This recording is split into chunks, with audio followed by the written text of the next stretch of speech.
Hi everyone, this is a special video. I'm making this now because I want to get this out of the way before Netrunner DB closes down for good or for bad. Well, I'd like to share with you a key component in my deck building process, and one of which you might want to try out yourself if Netrunner DB is still around. This is basically simulating the early game by playing Solitaire. I find that one very important thing about my decks is that they must make it past this test in order for me to start playing them on Octagon or in real life. I find that it's very important to gear your deck towards the early game because that is when you can have the most control over the game. As the game progresses later and later, there will be more and more variance. So you control the early game while you still can. And how do you do this? Basically, you try to play out the game. Imagine how you would play your opening moves, and after a few turns, you look at your position, how many credits you have, what kind of programs you have installed, and you ask yourself, how can I make this deck better? Are there any deck cards in my deck which are bogging me down? And so on and so forth. The best thing about this method of testing is that you don't need anyone else. You could just do it in your own room with a laptop with you. Just draw cards and find out and ask yourself how you would play them. You could do this with physical cards as well, but I like the online version more because Netrunner DB allows you shuffles instantly for you and allows very quick card draw, something which you cannot achieve with a real physical cards. So enough talking, let's get down to it. Here I'm going to use my regionals Gabriel deck, which I've tested a lot. Generally I do this about five times for every deck that I make. So you will know that at least it is solid, at least it's playable no matter what you draw most of the time. So let's try this. Remember that this regionals deck played out during Honor and Profit. So yes, it was in a time where plus 3 carapace was important and there weren't too many new tools that you have to worry about on the corp side. So yeah. So like Lotus Field for example. So yeah, you notice that I'm playing the Anarch Breaker Suite with Data Sucker here. That's a very old deck indeed. But let's see how I manage how I play out this Solitaire. So you draw 5 cards as you normally would, and would you keep this hand? That's the most important thing. I think one of the most important things in Netrunner is choosing when to mulligan or not. And having practice with this, you will get a very good feel with your deck on whether a particular hand should be kept or mulligan. In this case, I would keep this hand because firstly you have Desperado, which is always good, and secondly you can apply pressure with both Account Siphon and Indexing.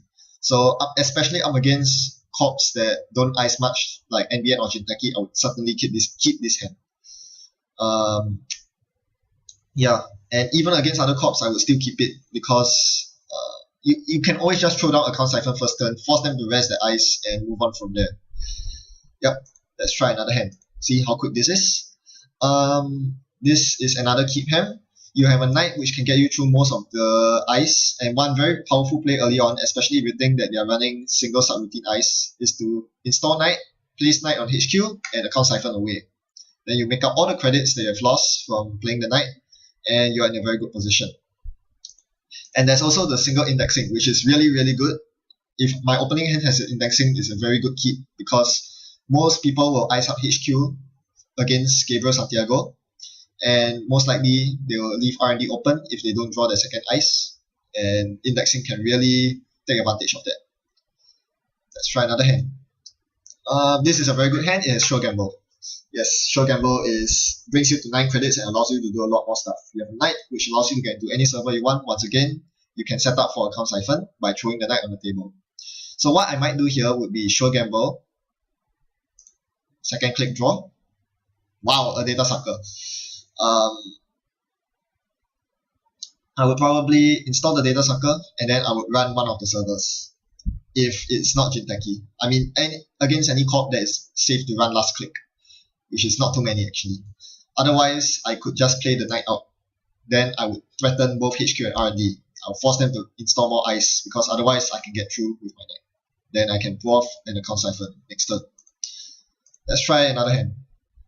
Definitely a keep hand. Sure Gamble Desperado is one of the best combinations. You will more or less likely draw it every single time with Andromeda, but for Gabe, this is a rarity. You definitely want this. Sure Gamble Desperado, install Data Sucker. This will leave you with 5 credits, then you run Archives. You have 6 credits and a Sucker token. This leaves you in a very powerful position. Definitely a very good hand. Your second turn will be mostly about drawing up, and from there you just threaten their central servers, make them rest ice, make them lose credits. That's how it plays. This deck is very good at forcing corps to rest ice, and this was played at a time where Komainu wasn't so rampant, so that's great. What about this hand? Bank Job is always situational. I have to look at the corp. If he's playing Jinteki or HB maybe, Bank Job will be very good. I would probably keep this hand. Once again, an opening indexing is very strong. What I would probably do, assuming both centrals are ice, which is a safe assumption most of the time, is to always run HQ first click, force them to rest the ice, otherwise I'll gain 2 free credits. The 2 extra credits can really help in accelerating my installation of Desperado. Following that, I will probably draw a card. So install Desperado, run HQ, draw a card, and for my last click, probably gain a credit. I don't want to draw to 6 cards and then trash one of these precious cards. What about this opening hand? Probably a keep, because you can play Desperado into Dirty Laundry onto Archives. That will net you, you will lose 5 credits, but you gain 5, 6. You will be on 6 credits at the end of it. And you can play these 2 cards, you can run HQ once, and then you can draw a card. So much efficiency. And from there, you can play a Corroder, you can plan Assault, indexing on HQ, or you can Sneak Door Beta.